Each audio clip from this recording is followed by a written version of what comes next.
Hi, I'm Willden. And I'm Kendelle. We are Geeks About Gaming.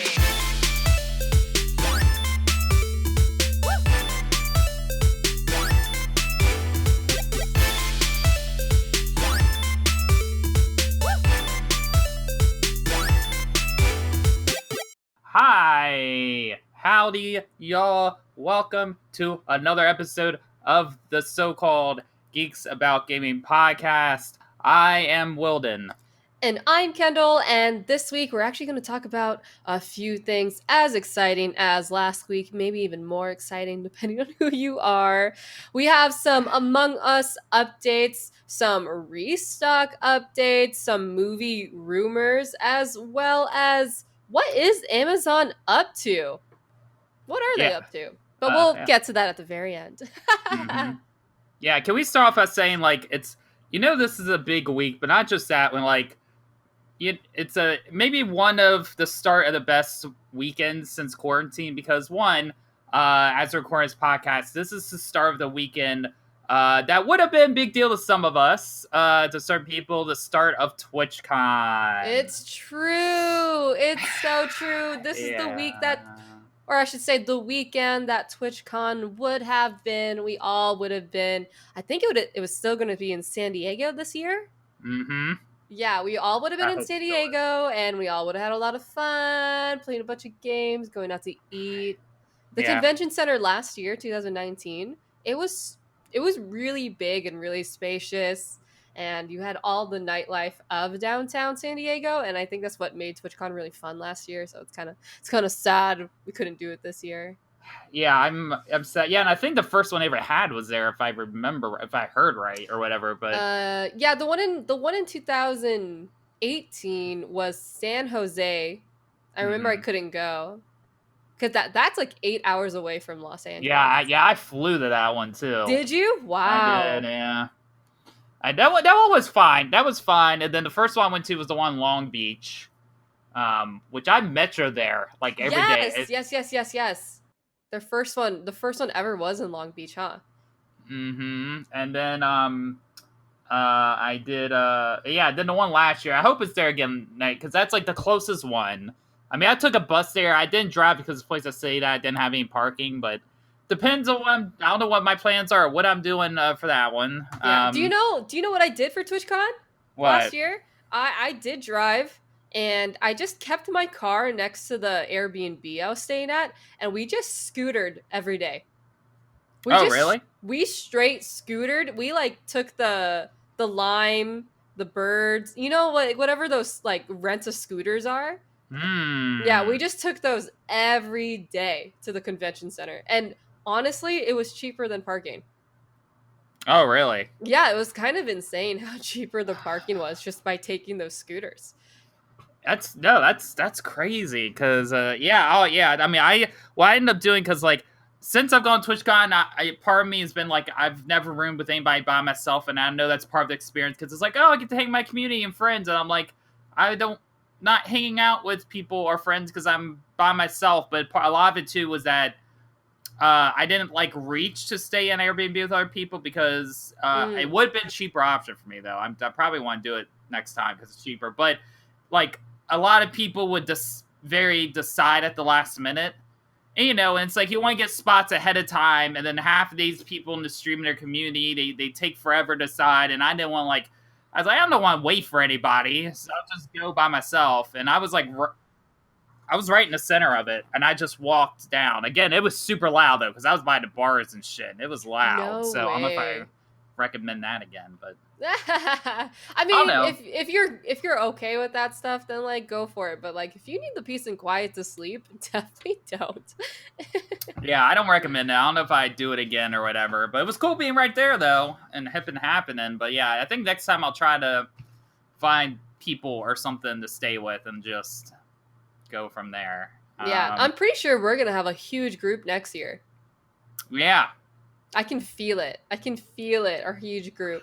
I can feel it. Yeah, no, I'm down. I'm ready. I feel next year, I don't know, but I thought this last year too, but maybe next year might be the year where it's And I know it's weird because I feel like everywhere, every year I connect with new streamers sometimes, and then you fall off or say hi, and and I run around all over the place. But I feel like next year will be a one where it's like, oh, I know a bunch of people and things like that. So I'm curious to see how it goes. But in the meantime, I'm gonna do this weekend what I always do. At least the last few times I've been to TwitchCon, especially last year, is have a bunch of energy drinks during the day and drink a lot of alcohol at night and do that for like 3 days straight, which is pretty much what I did. And I'm going to be listening to the soothing sounds of Vin Diesel's voice off his hit new single that he just released. And it's it slaps, man. I'm going to tell you, it slaps. Is it terrible and awful? Yes, but it slaps. That new What? Vin Diesel song. Yeah, if you haven't heard that new Vin Diesel song he released, it's great. It's fantastic. I love it. It's called fudge. I don't know what it's called. It's like I always loved you. I knew I would love you. Something. But yeah. Just listen to it so if you fake. haven't. It's so auto-tune. But again, I mean, he's terrible. And it's like, it was funny because I was watching another thing about it the other day, and there was like a video from 2016 of him singing "Oh Happy Day" at a choir, and he sounds like sometimes like he goes for it. He knows he's bad, which is what makes it great. Like, he doesn't think he's good at all. He knows he's bad, but he's like, I'm gonna fucking go for it. And he's just like, sounds like a whale. It's the only way I can describe it. And he goes, and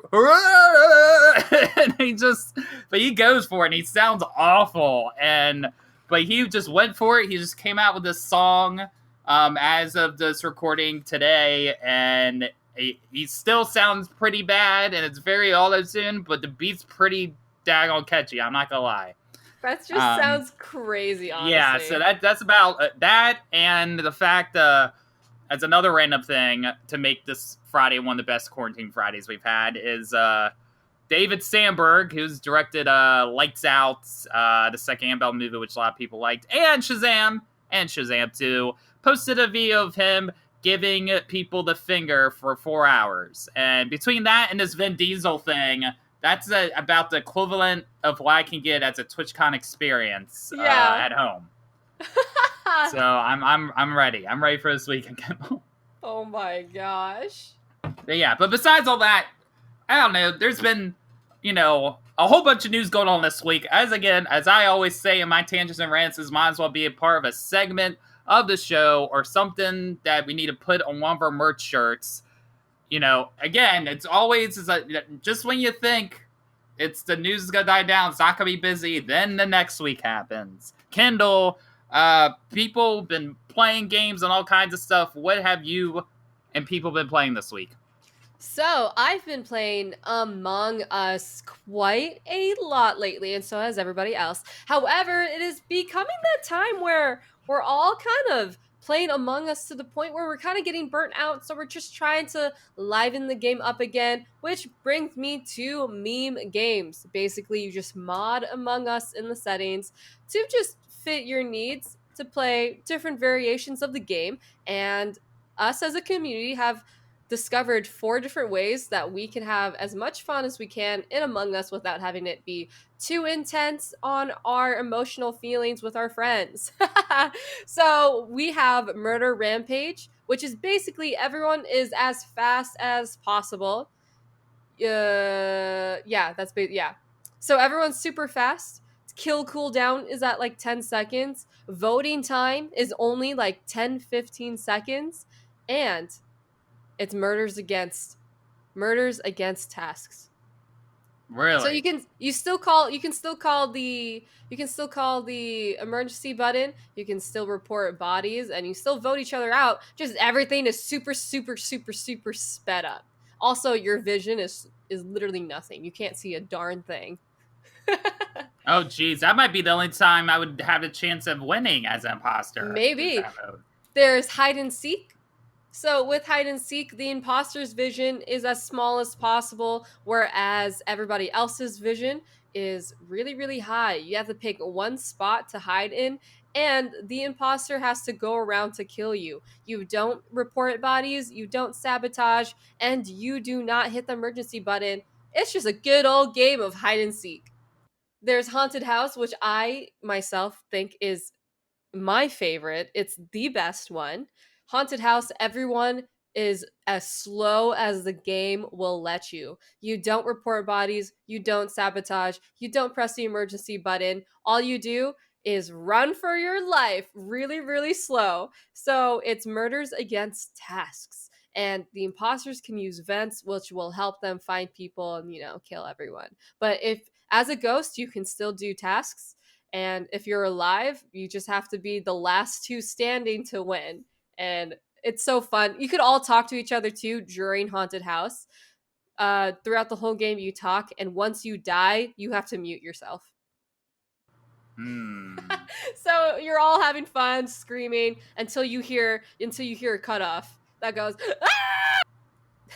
No, and I'm sure that's part of experience, right? You have to give like a horrifying death scream. Oh, 100%. I mean, it happens naturally. And then there's Black and White, where you play the game as normally as possible, except for that everything's in black and white and all your names are really similar. So you actually don't know who it is at all. You have to say, I saw someone vent, but like I couldn't catch who it was. I think it was a lighter color. I don't know. Everything's black and white. It's all up in the air. Yeah, so everyone's just livening that game up, for the fun of it, because it's, why not? If you can have more fun with a game you're already having fun with, why not improve it with your own mods? Yeah, all the cool hip kids are still playing it, and why not keep it going? I mean, Kindle, like, they were talking about, even the developers, like, hey, it's getting big, this is good, but, they're changing plans, Kindle. They're still, they're gonna extend the first one a little bit longer, right? Yeah, speaking of the developers and extending it longer, they did announce last month that they wanted to create a sequel for Among Us. If you don't know, this game Among Us have been out for 2 years. The first 6 months of this game, there was only an average player count of 10 people, and now they have upwards of 30,000. And it's so popular right now that they're actually holding off the sequel so that they can improve Among Us 1, because the code base of it is so outdated and it's definitely not built to support this many people, which is why we constantly have server issues in all 3 servers, North America, Asia, and Europe. However, they know we love it so much that they're just going to improve this first one for us. So I think that's actually a really great move, because we all just started enjoying this game. So why make a sequel when you can just improve this first one, have it be a really, really big hit as it is already now? If you don't know, Among Us is currently the 3rd most played game on Steam and has been hitting top 5 on Twitch for the last 3-4 weeks. 3 weeks, I would say. Is that crazy? Again, I just can't imagine just being the people that work on the game. They're just doing their thing. You're like, yeah, we're doing our thing. And then you just wake up on your day and you're like, holy shit, what the hell is happening? And yeah, you don't know what to do because you're like partway working through this game. And then you got this that you're trying to stabilize. And you're like, it's too much. What you do? They're probably right now making the smarter move and pushing the sequel off a little bit more. That way they don't feel pressured to do it, but they add enough to kind of keep people busy while they're still going at it. And yeah, I'm really curious how they're going to continue this, though, and how this is going to keep going, because it's like, again, it's like with the Fall Guys thing, right? It's like new maps, new little things, or, it's... Yeah. I mean, they still have plans, or I should say, the plans they had for Among Us 2, most of them will be going into Among Us 1. So instead of taking away what we already have in Among Us 1, they're just going to add to it, which is good. I think it's such a smart move, like you said, especially since we have a Fall Guys Season 2 coming out. I think it's best to just stick with what you have right now that's really popular and, have fun with it. Do you ever think would they ever have the thought process, like if you were in that position, Kendall, would you ever have the thought process of being like, there's part of you like, yay, this is awesome, but then you're like, oh, well, we were gonna make these and these changes to it, and then there's that little bit of fear that like, oh, if we did do this, then everybody's gonna get mad at us, or because we changed something and this is how we were going to do it anyway. Is there any of that at all? Oh, 100%. I think there definitely is that fear, which is why I think they like are holding off Among Us 2 and sticking with Among Us 1. I think they realize that we love Among Us 1 so much that they're afraid we might, move on or something, or might not think Among Us 2 is the best. Like, I'm sure the thing is too though, Among Us 1 was not as popular for its first 2 years, so they were probably developing Among Us 2 for quite a while because they probably thought that Among Us 1 wasn't getting the numbers and being as big as a hit as they really wanted to. Maybe they thought they had a fear that their content in Among Us 1 wasn't probably as good, but now that they realize all they need to do is go viral and they are actually as fun as they knew they were, I think they don't have that fear anymore. And I think they're just trying to build a community off of what we have currently. Very What do you solid. think? I mean, it's weird. I'm like 50-50 on it, because on one hand it's I get it, because you want, like, okay, this is working, why not? Because who knows, right? This could be a temporary thing or not. You might as well take advantage of what you got and just let's please the people and just do it. But then at the same time, part of me is like, well, as like a creative person that would work on it, I want to make a little bit drastic changes and stuff, because that's what those people want to do. That's like part of who they are. And then it's like, if everybody gets mad and complains about it, it's like that argument of, do the gamers have that right because they're mad of how something changed because they don't like it or something? Or do they not, because it's like, hey, this game's been out a while and you made this popular, but I mean, it's, we gotta do what we want to do, and this was our plan, and like respect us enough to at least change it, because then it's a little bit like, oh, who do it's that sort of thing. It's like, what are you so entitled for? Like, it's not like, again, this game's been out for 2 years. Do gamers should have that entitlement of being like, oh, well, I don't like this, or I don't like that, or this sucks, the game's not as good as it used to be, or whatever, and it's, I mean, with certain games like that, I feel like that would happen regardless. They get so popular like that, if they make a sequel, sometimes it's better overall, but even then, like, there's always a small group where it's like, but it's not like that, and it's like, you're always going to be kind of, whenever you make a sequel or an expansion or something like that, at some point you're going to run into that problem, I feel like. I definitely see what you're saying. I just think this game is probably, the developers are probably accounting for how big of a player pool they have right now, and just kind of basing it off what the internet, like what Twitter is saying, what they need. And they're definitely, I don't think they're going to give us all what they planned for Among Us 2. I think they're definitely saving their best for Among Us 2. But what they are doing for Among Us 1, which is something that we all could appreciate, especially some like a different, I don't know how to say this. They need, some issues to fix. They have issues to fix. And I think mostly what we've been saying is like server fixes, colorblind options, something, and just like maybe a fourth stage, because we're all getting bored of the 3 stages. Yeah. So I do think the gaming community, we should not be what you're saying. Like, we shouldn't be entitled to have a say in this type of content. But when it comes to issues to help improvements, I think that's different, because then you have a big pool to gather that intel off of. Well said. Yeah. I think that's a fair point to make, because it's, and then usually, and too, most of the time developers always like give us feedback if something's effing up so we can fix this, right? Yeah. For down the road. I don't think Among Us has like an official Twitter or Instagram to where people can say or do all that. I think they just have their Steam. So maybe it's not like the big kind of like entitled gamers saying stuff that is, influencing them. Maybe it's just what they're going off of Steam reviews. Who really knows, honestly? I don't know. I mean, who knows, right? Because it's like, part of me, it's like, oh, I like the indie small development of it, but you want them to expand. But then again, you know how this industry works, for some ways better and some ways worse. So I'm just waiting for that announcement. Oh, this big influencer person is now the social media manager for them or whatever. You know, that's how it always goes.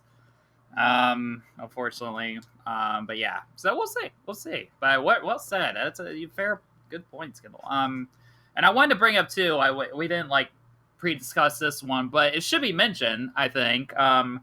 You know about Hades, Kendall? No. The game Hades? Oh, well, I'll tell you about it. I think you might like it. It's one of those games, so I knew about for a while. It was on early access on Steam, I think, for a hot minute. Then it finally came out, and I think they just announced it's coming to the Switch, which got it talks on it going again. It's a new game from Supergiant, which is the people that made Bastion and Transistor. And it plays the same. It's like the top-down roguelike sort of thing. I'd heard like people talk about before that they seem to like it, but since like this big Switch announcement, it's been kind of rising up in discussions, and everybody's really digging this game. It's really good. The art style is really cool.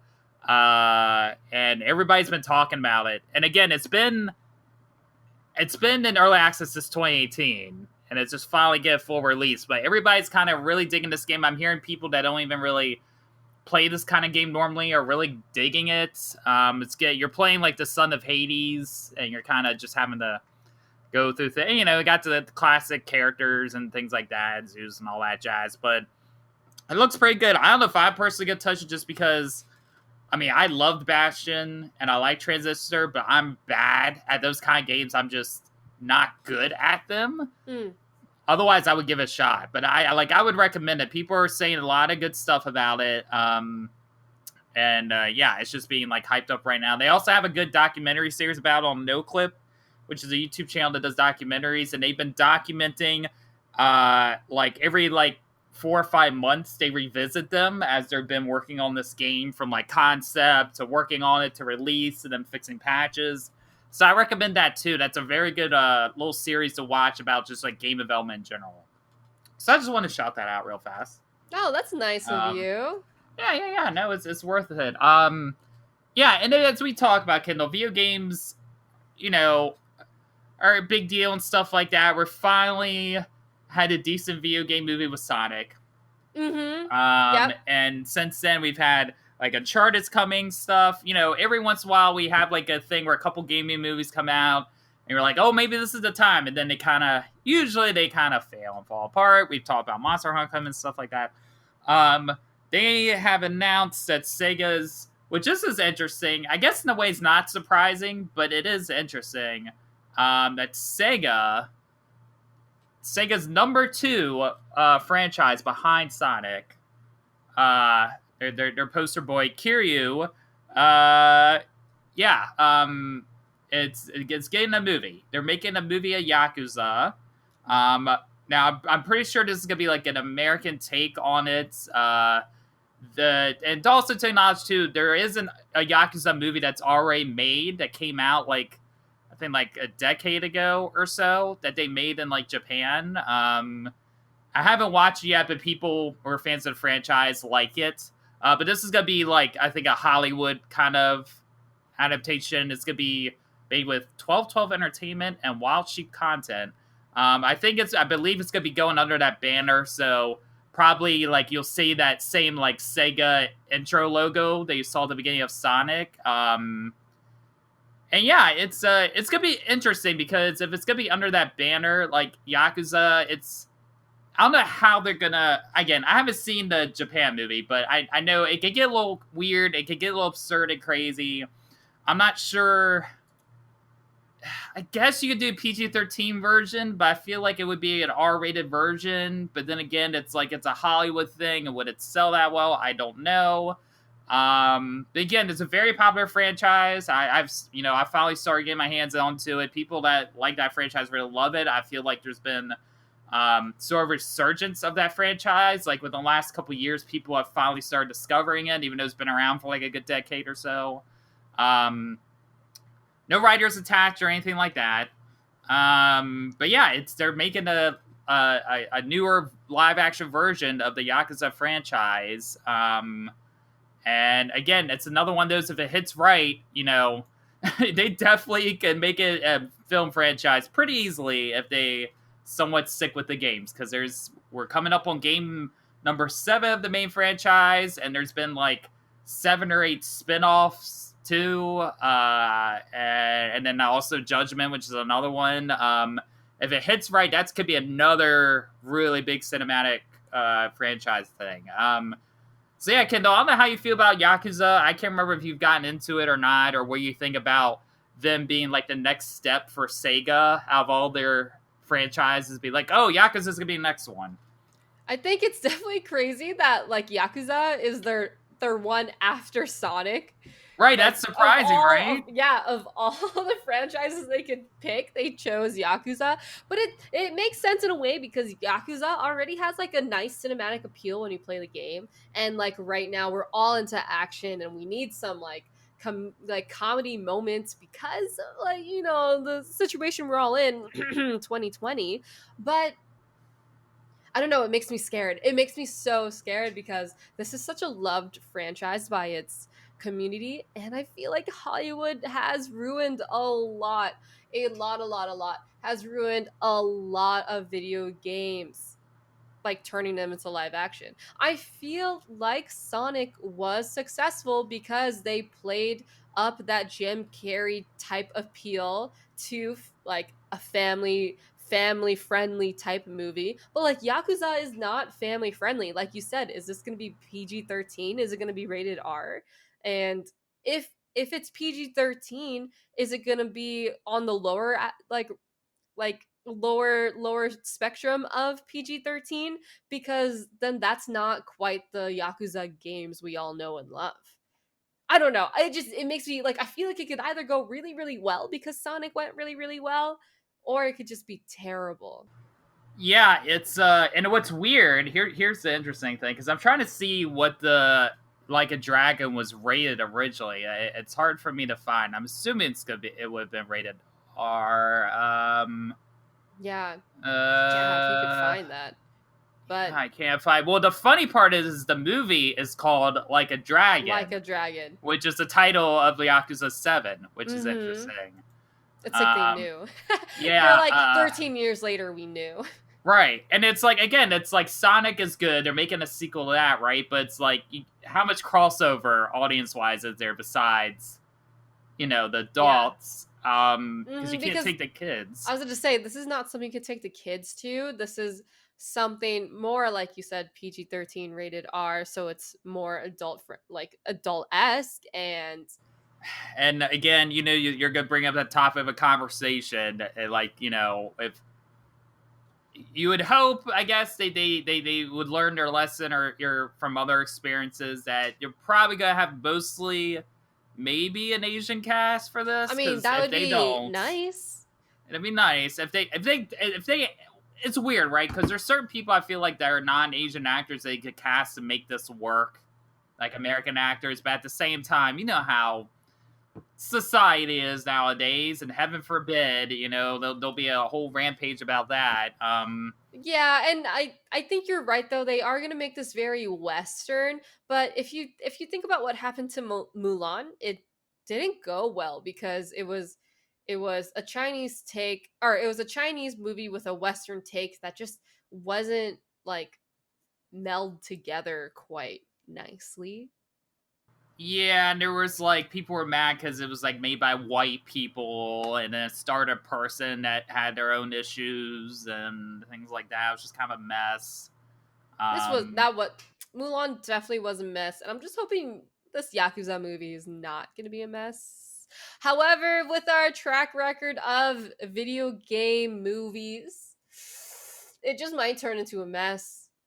I don't know. Yeah, because again, it gets really wonky. Again, yeah, you have like, they have certain places for adult content in the games. But then they have disco stuff, and those games go really long too, so it's like cutting them down and setting things up and all that. So if they I don't know, it's like do you add in all that stuff, because that's part of the charm, like the karaoke and all that. But then again, it's like you could see it to where it's like maybe their best route is going simple and like a little serious, but then will they get criticized for being too serious, and I don't know. And then also we've got because I was thinking, it's like, well, if this does well, what's the next franchise they would do if Sega kept going? And my first two thoughts would be either Streets of Rage or Virtua Fighter. I can see that. I can definitely see that. And I think that part of that's going to be how well Mortal Kombat does. If Mortal Kombat does well and like shocks everybody, I wouldn't be surprised if that's the next one of the next two we see. And other stuff, yeah. Then we got the Uncharted movie with Tom Holland coming out and things like that. And Kendall, what? And he's being rumored for something else too. What's going on? Yes. So Netflix is reportedly making a Legend of Zelda movie. And with that, everyone has said that they really, really, really, really, really want Tom Holland to play Link. There's a rumor that Netflix has chosen Tom Holland to play Link. However, it's so early in development that I don't even know if they have a cast for it yet. And maybe this is just a fan cast that spreaded like wildfire and everyone's super down. I think he would be a great person to add onto his, I feel like Link would be a great person to add onto his repertoire of nerdiness of, movies that he's played. And I'm not mad at it at all. There's also rumors saying that everyone's looking at Haley Steinfeld for Zelda herself, and I see that working out really well. They're really close in age. They would look great on camera together. And yeah, I think they definitely look the part. They could play the part. But it's just early. It's early in development. We actually don't know if this is true. And this is just, yeah. Everyone's just hoping. Just everyone's crossing their fingers for this. I don't know, Kendall. I don't know. You're not into it? No, I don't know if I buy it. I don't know. I'm not saying it's not possible it happened. I'm not against the idea of him being Link. I'm not against the idea. But here's the thing. Think about they're all spectrum. This could have happened, but think about this. Being Tom Holland, would he want to do this? Let's say you got Uncharted, right? So you got once is the assumption that the fans are okay with him being two characters in two video game movies. Yes. Right? Because let's say if Uncharted doesn't do well, then how's that bode for the Zelda one? That's true. And another thing is, like, let's say Uncharted does well. That's a game franchise. Let's say he did do, like, the Zelda one does well. That's another game. So Tom Holland, he's going to be Spider-Man franchise and two video game franchises all going on at once. And as him, like, as an actor, does he want to do that? Like, how much time would he have then to do other smaller stuff, like the Netflix movie he just did and things like that? Yes, I see what you're saying. I do think that he has a nice eye for action films. He's always been into like intense action films and whatnot, even if it does have like a comedic tone to it, like Spider-Man and whatnot. However, I think it's something similar to the Sega films. Like Sonic did well because it's a family-friendly movie. And I'm pretty sure Legend of Zelda is definitely going to be family-friendly, no matter it being live action or animated. So I feel like there is a good chance that movie will be successful no matter what, because it has such a huge community base as well as being family-friendly. So like, even if you're not in that community, you're going to take your family to go watch it. Whereas Uncharted is definitely more of an adult film. Is that going to be successful? If we look back at live action video games turned movies, they weren't as successful. However, Uncharted also has a big community fan base, and who just really knows if that's going to be successful or not. We do know it's rumored to be an origin movie. We do know for a fact that it is a prequel. Uncharted is. So they're definitely trying to keep him for the long run, trying to make it into a franchise. However, with Legend of Zelda, that's probably going to be a franchise too. I can't see them making just like a one-off film for Legend of Zelda. No. And like I don't know, I feel like that's something he could do because he already knows what it's like to be in a franchise, be in multiple movies, be the same character for multiple movies. And that might be the play actor-wise, money-wise, to land a contract for a franchise. However, yeah, like does he want to do it? He did just do The Devil of All Time or The Devil All the Time on Netflix, which is very serious, very dramatic, something that, it's like a new role he played. So does he want to do more serious stuff, or like is he just trying to do things he wants to do and have fun with it? I don't know. Tom Holland himself hasn't said anything about this rumor. Yeah, I mean, again, I'm not against the idea. Like if he wasn't doing Uncharted already, I'd be like, yeah, sure. I'm down. That's fine. But again, he has to constantly work out, be in shape 24/7. It's enough to do it for Spider-Man, but then he's got to do it for Uncharted. And then you have to add Link on top of that. Like, well, physically, mentally, I don't know. Maybe. I just hard for me to believe like that many actors in general that would want to do that. That's the thing. It's enough to get them to do one franchise. I mean, and even then, like you could say, well, like, oh, Keanu Reeves is doing John Wick and now he's doing Matrix, but Matrix, he's gonna be in a good part. He might do some stuff in here and there, but it's also like sort of a passing of a torch, I think, in a way too, a little bit. And part of it too, I get it's like hit it while it's hot, but that's a lot of work. It's a lot of work. And you're right, though. You're right in that he's very into action stuff because we see it. He does like backflips and all stuff like it's nothing. Mm-hmm. He's a dancer, so he has the moves down. He knows body movement mentality really well. I don't know. Well, we'll wait and see. We'll wait and see what happens. But that is a good point, though. I forgot that Zelda movie was happening. Mm-hmm. So, yeah, that's a good thing. I don't know. I think I can see him taking it because he's done so many movies just in the last 10 years on top of each other that I can see him doing this. I don't know, man. I don't know. I mean, it's hard to say, right? It's like we have examples of people that do that.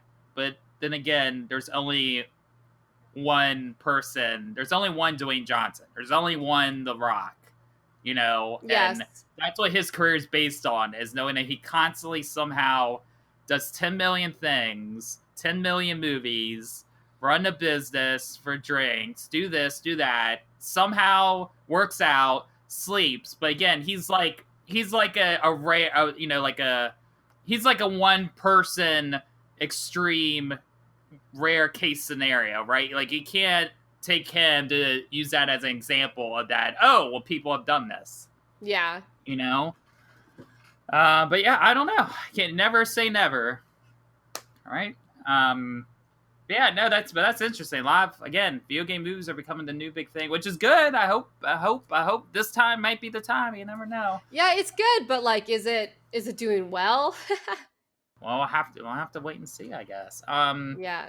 Let's talk about another thing coming to the movie world, video game wise.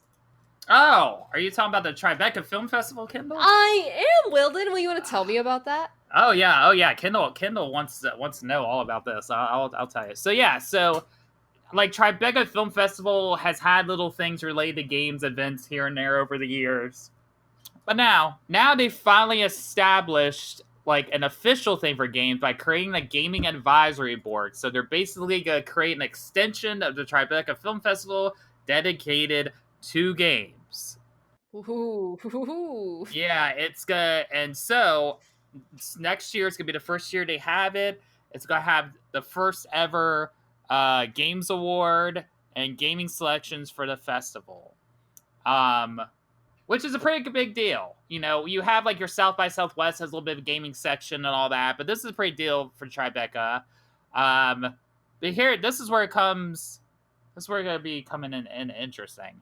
And also too, this is interesting. This is also, by the way, I'm reading this off of Jonathan Dornbush, classic Jonathan Dornbush. He's been around a minute over at IGN. It's going to be coming off the 10th anniversary of when he first had a game as a selection for award, which was LA Noire. That was the first games that was featured in the festival because, you know, LA Noire was very mocap based. It had actors from shows and stuff in it. It was something different than a normal game. So that was like the first thing that kind of made that step. You can actually submit right now if you want. Games are eligible include web, console, VR, augmented reality, mobile devices, pretty much all over the place. And they've had panels and stuff like that in the past related to gaming and demos and stuff, so they branched out. But here's the advisory board of this, and I'm guessing this is for, I don't know if it's just for this year, or I guess advisory boards usually that's like usually when you're on the board, that means you're there for a while, right? Yeah. Kind of like when Reggie was on GameStop. Nia DaCosta, who's the director of the Candyman remake. Oh, wow. Yeah, and she did another movie recently that got her some attention. So fairly newcomer, so that's interesting. So she must have known a lot about games.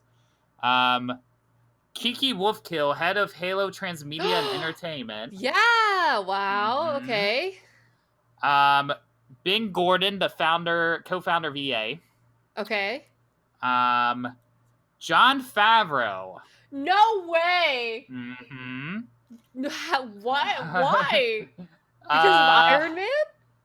I get because he's very current with like technology and stuff. I don't know. I know he knows about games. I didn't think of him as much of a gamer, but he is very into technology and like they said, like they're talking about VR experiences and stuff like that. It would make sense that he would know enough of that. I guess he's really into nerd culture too. Yeah, and I mean, you know, like The Mandalorian's filmed on the first time on that big open screen, and he's a producer of that. So he's granted, when I start telling you about the next names of people on this board, they're all kind of friends with each other anyway. Okay. A little bit. Like, I'm sure Favreau's were friends with a few of these people, you know? Our boy Jeff Keighley, because it's Awards. Jeff Keighley. Yeah. Why not? Speaking of which, they announced just a spinoff real fast. The Game Awards happened December, by the way. Speaking of Jeff Keighley, that did get announced. This happened December 10th as a digital live stream. And it's going to be shown in LA, London, Tokyo. It's going to be hosted from those 3 different places, just as an extra spinoff, a little extra fact there.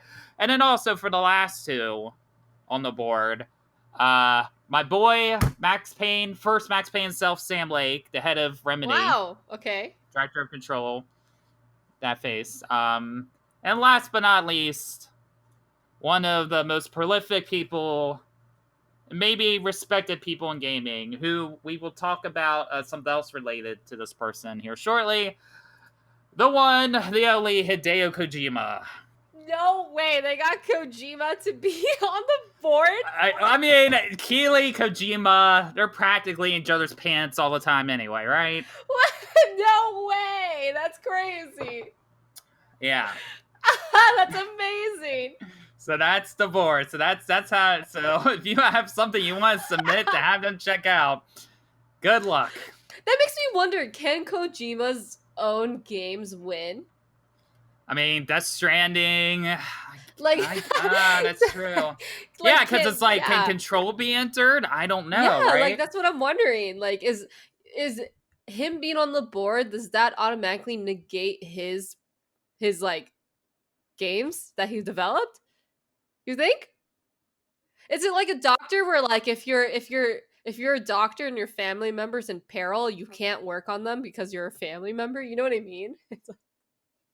I don't know, right? It's like, I don't know, it's the same thing, right? Because then you have like the people that have, like the Oscar board or people that are part of like the Oscar union that vote. I'm assuming you can't vote on your own film that you're in, right? Yeah, right. I guess maybe that is what it is. Maybe that's just what they're going to do. So maybe you can nominate, but you can't just. I mean, I don't know, because I don't know. Kojima's very.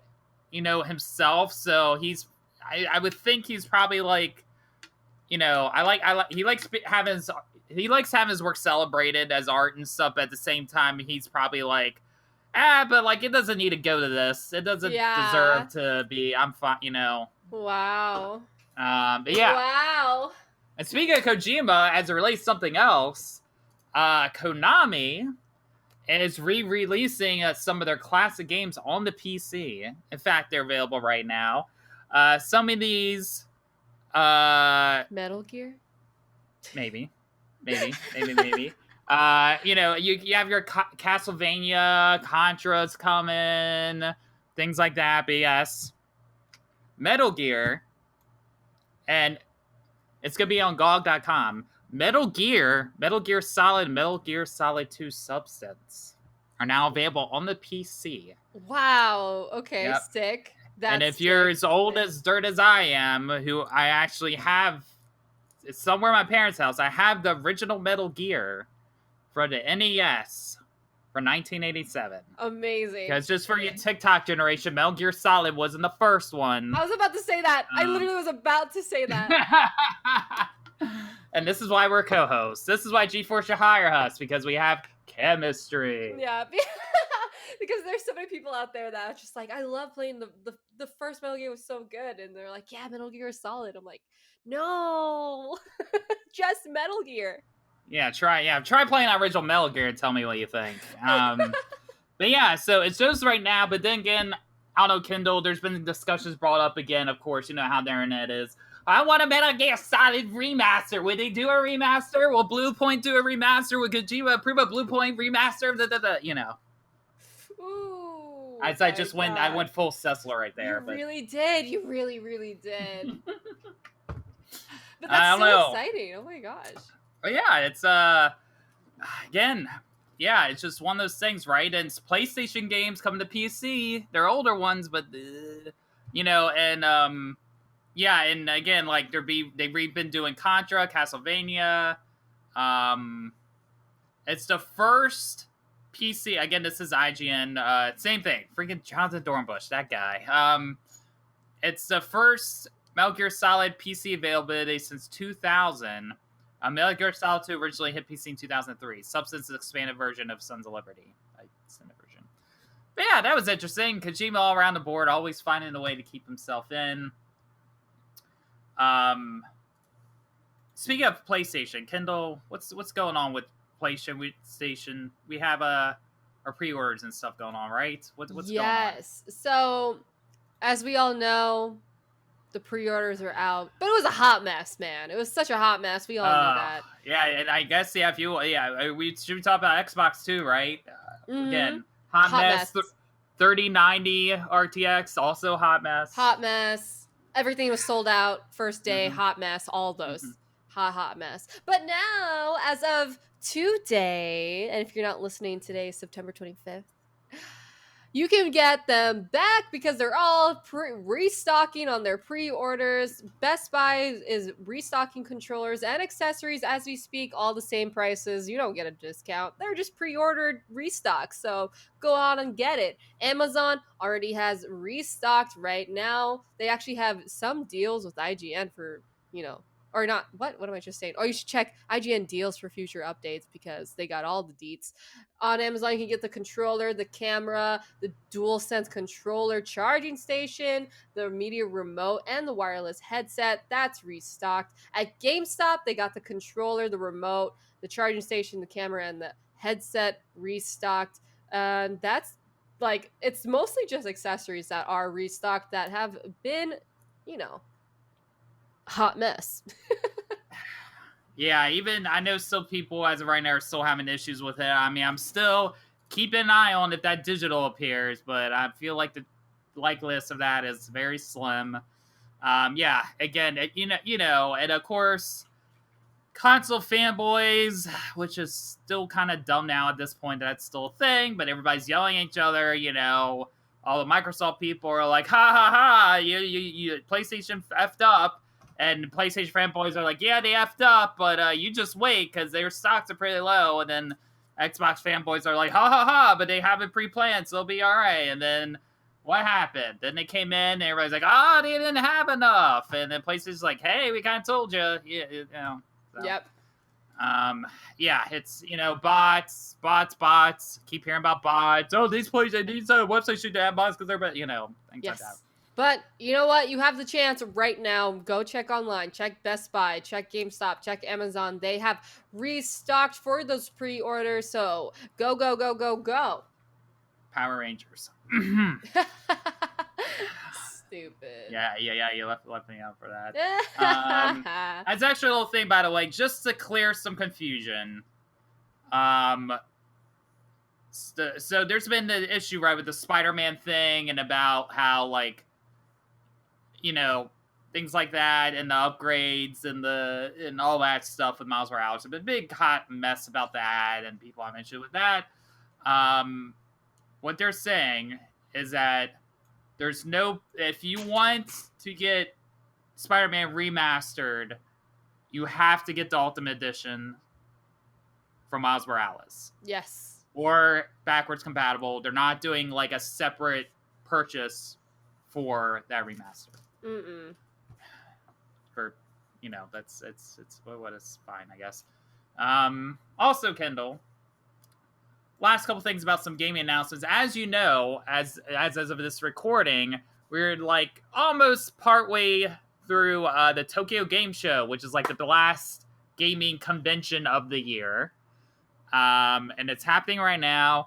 They've had a few announcement things in here, about a Kingdom Hearts, melody thing and things like that. But one of the big ones they started out with, there was a couple announcements. So there's this game, as you know, that's been popular a few years ago called Nier Automata, which is a part of the Nier franchise. I'd heard of the Nier franchise. I still haven't played that Nier game. I actually do want to try it. I'm a little bit behind the times on that, but people, were sipping that game for a while. And since then, it's been kind of quiet on the Western front.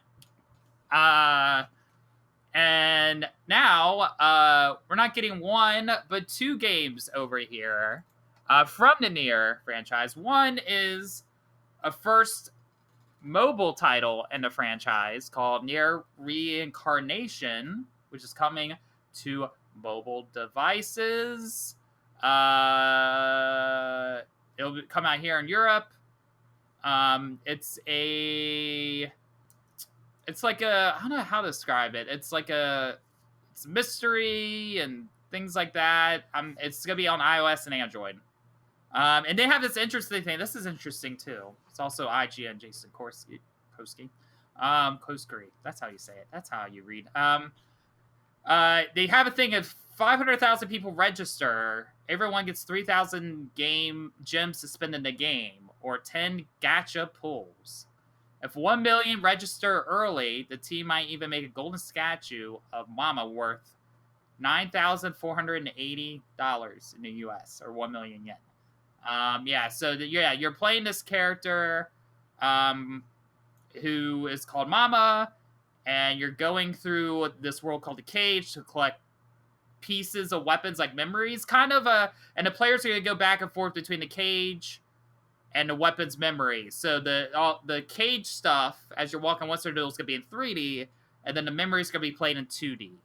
That's how it's going to work. So I'm not sure if it's like kind of an action platform or things like that. It kind of sounds like part of that reminds me, it's weird because I'm playing ODST, and that's a very similar thing. What you're doing is you're in a hub world, and then you go collect pieces of memory, and then you play the past from that memory until it catches up. So it's very similar to that, actually. Okay. And then the other one, which is basically a re-release of a game that was exclusive to Japan, is finally coming to North America in April of next year. It's considered a remaster. And it's just kind of like the other Nier that we all know and love. You walk around, action world. It was a Japan-only version of the original Nier. So it's basically a remaster remake of the first Nier, which I assume takes place after Nier Automata. And the same kind of thing, combinations, things like that. So this is like that sequel, but not sequel, new game that fans of that game have been waiting for. If they have never played the previous first one at all or anything like that, if they like this one, it's coming. And just as a reminder, the title of this game is called Nier Replicant version 1.22474487139. And people want to complain about Kingdom Hearts in their titles of having 2.5. Yeah, people but you want know about what? 2.5. People will always cosplay this game. I don't care what anyone says. It's gonna always be so popular in the cosplay world. Have you played it? The Nier games at all? I've only seen, like, it's like the same thing where I just like watch someone play it. I sit next to them, enjoy it like a movie. I remember the first Nier did come out in 2010. Was on the PlayStation. That's right. That's the one. Yeah. So Nier Replicant's a remake of that. Yeah, because that first Nier, I remember hearing it coming out at the time, but like nobody was like, it wasn't hyped up as all matter. It wasn't like anywhere close to amount of people playing that.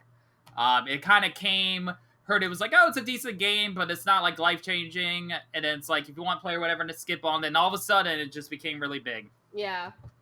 A sequel, so that's good. So that's good. That way you can fully catch up on the franchise with version 1.22474487139. I hope that's on the title. I really hope that's on the box cover. If not, I'll be very disappointed. And then, Kendall, we get to the big stories. That's right. We haven't got to the big stories, guys. Kendall. We haven't. Amazon. Tell it, what's going on with Amazon? What is Amazon doing? Guess what? They are officially launching their cloud gaming service. It's called Amazon Luna. And it's official. It's happening. It's coming to cloud gaming ring. I guess that's so confusing, honestly. I think Amazon is so confusing. But included with Game Pass, the ultimate subscription, as of September 15th, you can play games with Amazon, but, I don't know. There's so much to it. There's Basically, Amazon Luna is just it's a service, I guess you can say. It's a channel. It's an all-you-can-play access to different selections of games on their channel. And they actually will be launching their own controller for it. Don't know why, but that's just like a fun thing they're doing. Dude,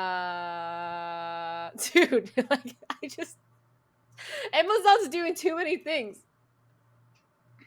With floating security cameras in your house and all that stuff. Yeah. They're just really trying to get into every little market, and they're like, boom, Amazon Luna. And they're like, what is Luna even? And they're just like, it's a new gaming service. And they're like, we're calling it Luna. Why? I don't know. Our controller's purple. Which the controller, it's not bad. It's not bad looking.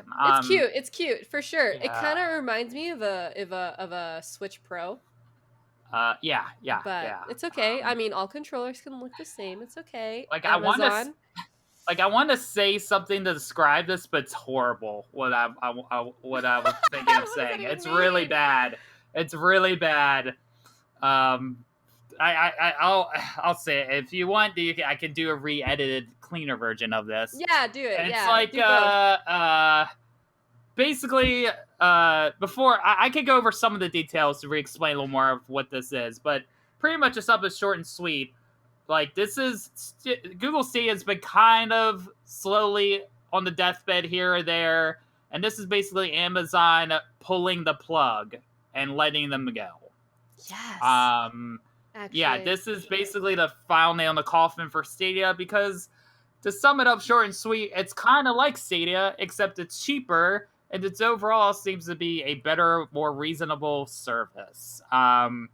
It's cloud gaming just like Stadia. Instead of paying like $10 or whatever a month, it's only like $6 right now. $6. Right now it's $5.99. Yep.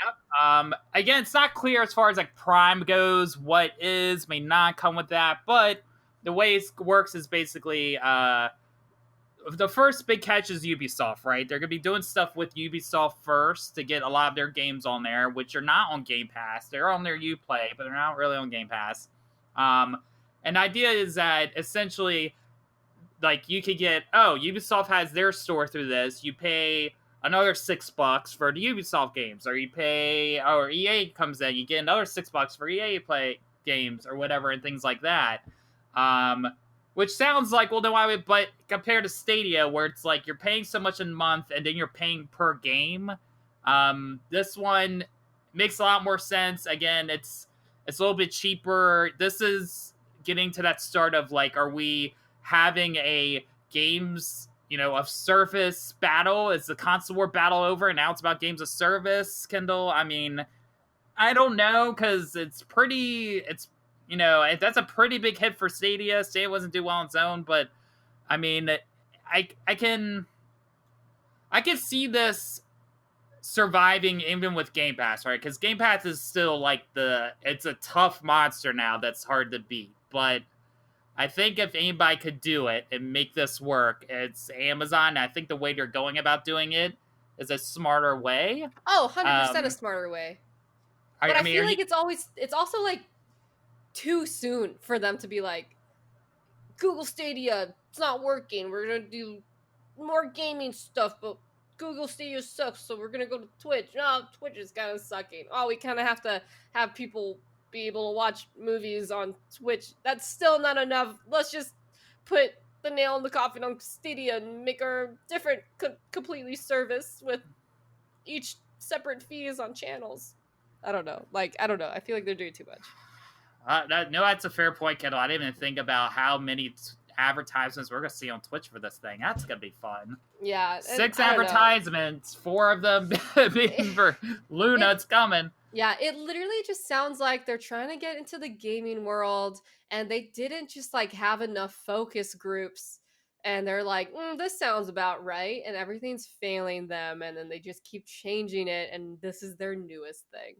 So do you think, is it one of those things where you think more of the idea of this itself is bad? Or, I mean, you mentioned too soon. Do you think this whole thing isn't necessarily a bad idea, but that the market industry is not quite ready for it yet? I think it's a great idea. I just they should have done this a while ago. How come they had to go through so many steps just to get here? I think it's just because they just don't know the industry that well, maybe. Or they're just not marketing it well, or I don't know. There's just something about Amazon and gaming that's just not connecting.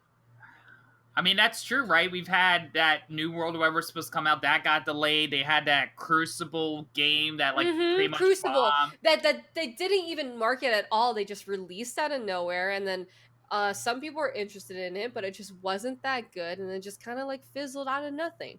Yeah, I don't know. I just don't think Amazon and gaming is the best relationship. Yeah, well, I mean, we'll see, right? Until we stop giving them our money, it's it's gonna keep going. But yeah, it's gonna run on Windows and NVIDIA and stuff, which is nice. I mean, I don't know, but I guess this is the future, right? I feel like this is gonna be, because we had streaming service for movies, and inevitable gaming was gonna be next at some point. I even think you could pre-order it now. Yeah, but then there's also GeForce Now, which is also their kind of own streaming. It's not a streaming thing; it's like a marketplace, right? It's been around for a while, I think, but I've never really heard many people talk about it or use it. I know they have NVIDIA overlay and stuff like that. Mm-hmm. I don't know with these new graphics cards if that helps them or hurts them, but that is kind of one of those things too where I kind of forget and go, "Oh yeah, that's a thing that they have." Yeah. But it's a big deal. It's a big deal of Amazon doing this. Nobody kind of knew this was coming. It just kind of got dropped, and everybody's like, "Oh my!" So again, big waves in the industry is changing right now with Amazon. We're curious to see how this goes. Again, we'll see once it gets going, a year and stuff like that. Yeah, again, it's now we're getting so many streaming services for films, and now it's happening with gaming where there's almost gonna be maybe too much. Mm-hmm. I don't know. Yeah, we're gonna have to play by ear. But I can tell you something more about streaming service though. In fact, I could tell you a little more about Game Pass because Yes. one game that I've been waiting for to play that I actually didn't get right away and I've waited on, and now it seems to I made the right decision. Doom Eternal's coming to Game Pass. Why is Doom Eternal coming to Game Pass, Kendall? Yo, Microsoft! They purchased Bethesda's Zenimax for $7.5 billion. Did you know that? $7.5 billion? $7.5 billion. I'm not million. Billion. Let's do the math here. I kind of want to. All right, Kendall. Take a guess here. How much did Disney pay to acquire rights for Marvel? Do you know? I thought it was 70 million. Oh wait, no, I'm thinking of Fox. I don't know. Yeah. How much did they acquire Marvel for? Disney acquired Marvel for $4 billion. And Microsoft bought Wait, Kendall. Okay, sorry. How much do you think Disney spent to acquire the rights to Star Wars? Star Wars.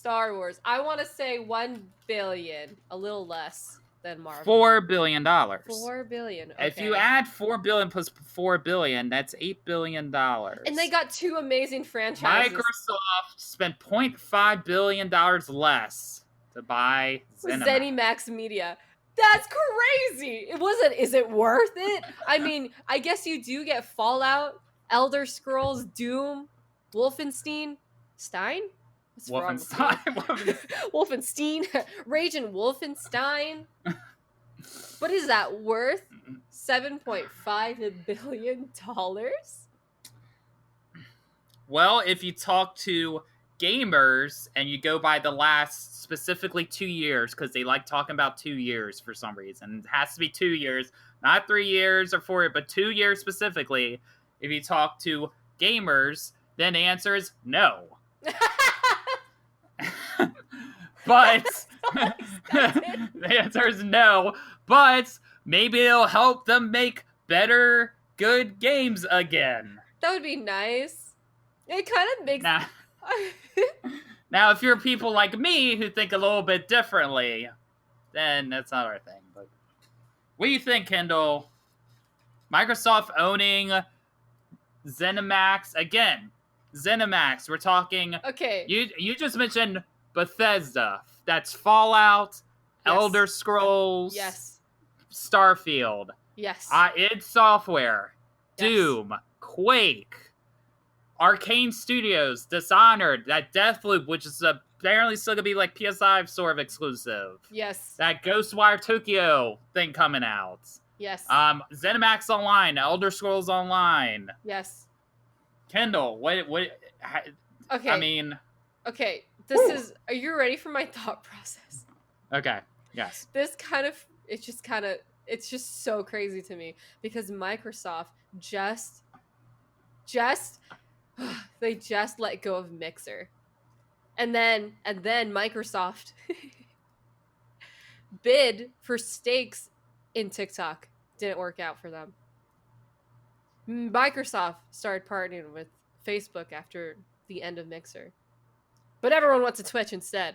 Or YouTube. Even YouTube. And now here they are. I feel like it's their last push for something. They went with ZeniMax. Is this even a good idea for them? Like they failed Mixer. And here they are spending $7.5 billion on ZeniMax.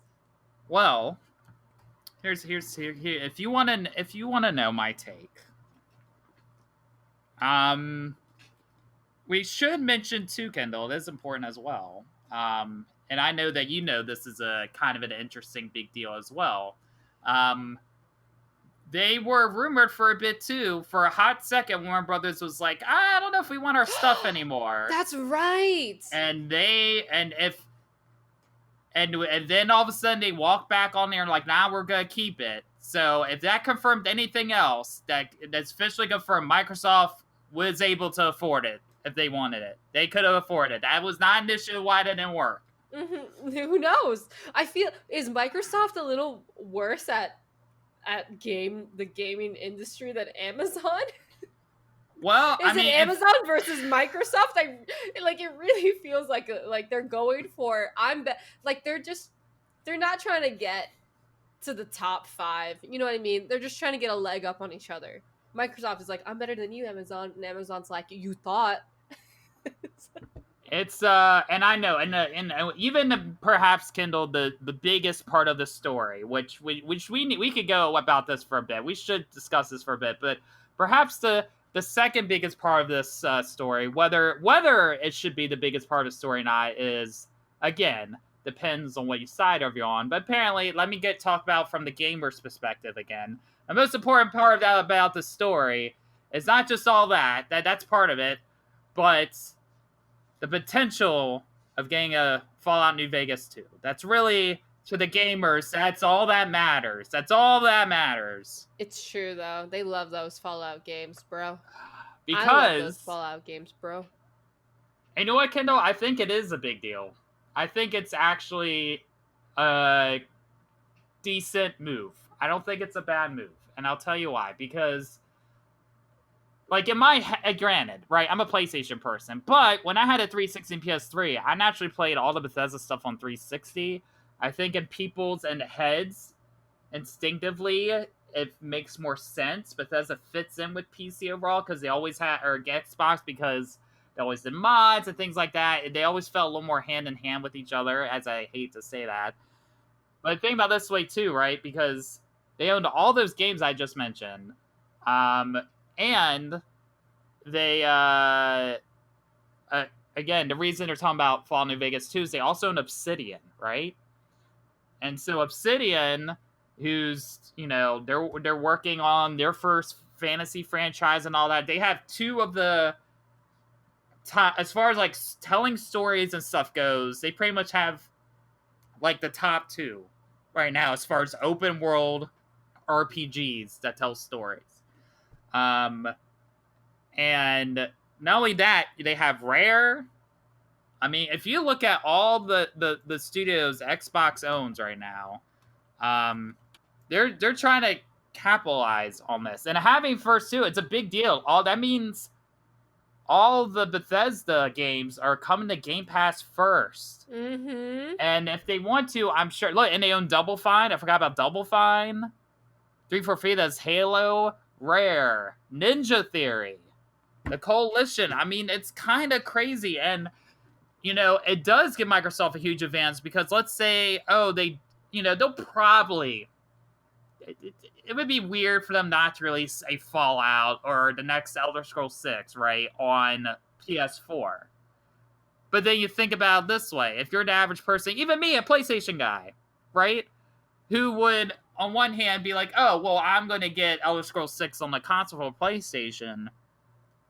But do I want to pay the $70 on there? Or do I just want to keep paying the $10 and play it on PC?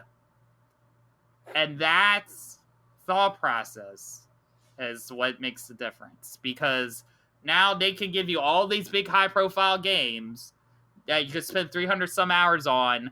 Games are going up in price. I could get it on PlayStation. Do I want to pay that $70 for it, or do I not, and just keep paying at $10 a month to get that and all this stuff? And Kendall, we're talking about EA Play's coming too. Which again, I'm hoping like Jedi Fallen Order. That was the other big game last year that I never got to, that I delayed on. I kept thinking of getting the EA Play subscription for $15 to try and get through that, but no, like that's all coming to Game Pass too. And I don't have Game Pass Ultimate or whatever because, like, I don't have the Xbox. But I even thought about that. Then it's got me thinking, Kendall, hey, in a year or two, right? We were just talking earlier about getting new PCs and stuff. Like, and then let's say this Starfield comes out. My PC can't handle it. Then I'm having that thought in my head. Do I want to spend that money and upgrade my PC? Or do I want to get an Xbox and just have it right away and let's go and then work on PC later? I would have never thought that I would get an Xbox again. But now that's a thought that's crossed my mind. Like, did I wait a year for that to come down to... I don't know. Kendall, I mean, I don't know how many of these sort of games you play. Again, Evil Within. Stuff like that. I mean... What does that say? I don't know. It's a big... Now, there's argument to be made too that like overall like that I still think that's overall PlayStation the exclusive games on average are still better than that, right? Because as much as I love Fallout and stuff, you look at the reviews of these games, they usually don't go higher than like an 8.5.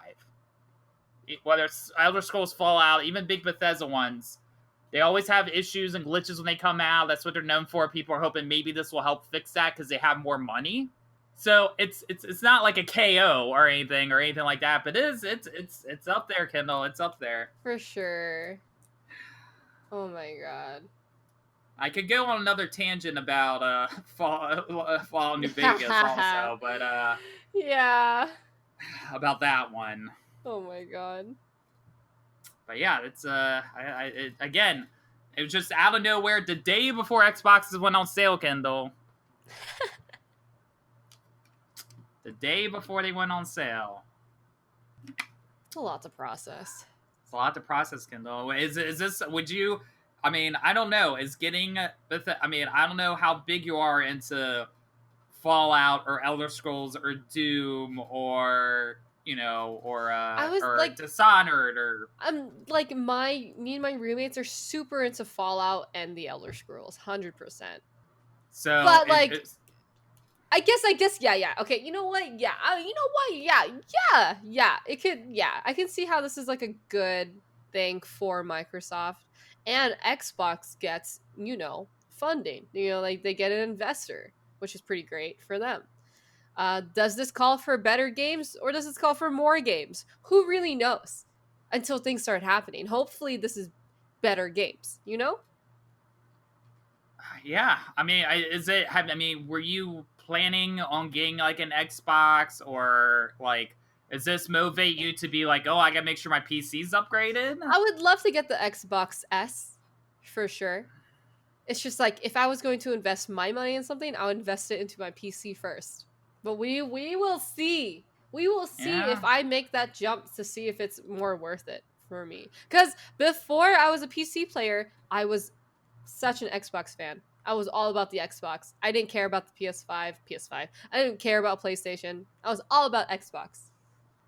But we'll see. No, Kendall. I think that's a fair point. Again, right? Especially Bethesda games. They're known for... The reason a lot of them last so long is because people love modding them on the PC, right? And again, it's like, as me that has Game Pass on PC and no Xbox... and an argument too is that not all the games that you get on Xbox are coming to the PC, right? But for the most part, as somebody who's more of a PlayStation guy, 90% of them that are going to be on Game Pass are the ones I would have cared about anyway, more than anything else, right? So I don't feel like I'm missing out. But again, I just got the email like yesterday that, oh, our beta's over. You're not going to be paying $10 a month for this. But still, $10 for all these games I'm playing is insane. Yes. Wow. I don't know. They got me, and you know me. Yeah, I'm a Bethesda guy. Again, one of the few reasons Maryland gets talked about. So whether you're politics, I know they've had internal issues here and here in Zenimax and stuff, but again, it's my boys, they've been picking them up and going, and I don't know. That's a big hit for me. Fallout's one of my favorite franchises. Man, what's next, Kendall? You saw, right? The freaking Sony, my Sony people were a little going nuts, so they were like, Konami, pick up Konami PlayStation, Konami. Are we gonna hear that next? I Dude, don't know. Who really knows? At this point, everyone's just trying to do something to get ahead of each other, and they're just trying to be better than everybody else, and they're like, I'm gonna do and invest and do all these things, and I mean, if this week isn't a sign of the industry's changing, Kendall, I don't know what is. The industry is definitely changing. But I think that's where we should end today's podcast.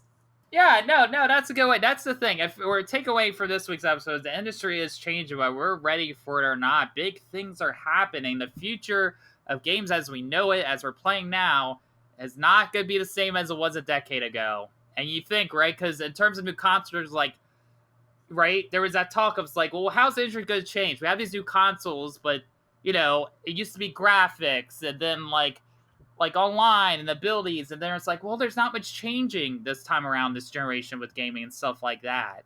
But no, it's not about just consoles anymore. It's about the whole thing as a whole. That's what's changing, and it's a big change. Big and I brain think words right there. Yeah, and I think that some of it's inevitable, and I'm gonna be again. I can't see what's gonna happen next week with all this stuff, Kendall. But what I do know is that we'll be back for another new episode next week, talking about the latest news and all that. And that you can follow us on the socials. You can follow me at Willden on Twitter and Willden1990 on Instagram and Twitch. And that's with 2 L's, Willden. Kendall, where can the people find you? You can also find me on Twitter, Instagram, and Twitch at Lady Kendall. That's LadyKendol, also double L. Yes, folks. And just in case you need to know, the social links will be in the subscription below. Make sure as well, while you're there, subscribe to the channel. Give us a like, a thumbs up on that button, if you will. And tell all your friends about it. Spread the word. We are also on audio podcast, Kendall. Where are we at on audio podcast? Oh my gosh, you're going to be crazy. It's going to be crazy when you hear this. We're on Google. We're on Spotify. We're on YouTube. We're about to be on Apple. We're on iHeartRadio. Let's go. Also, you can listen to us directly on Buzzsprout. Yes. And with that, guys, we will see you, hear you, talk with you on the next episode. Feel free to give us feedback, leave us comments and suggestions. We appreciate it. Until next time, bye.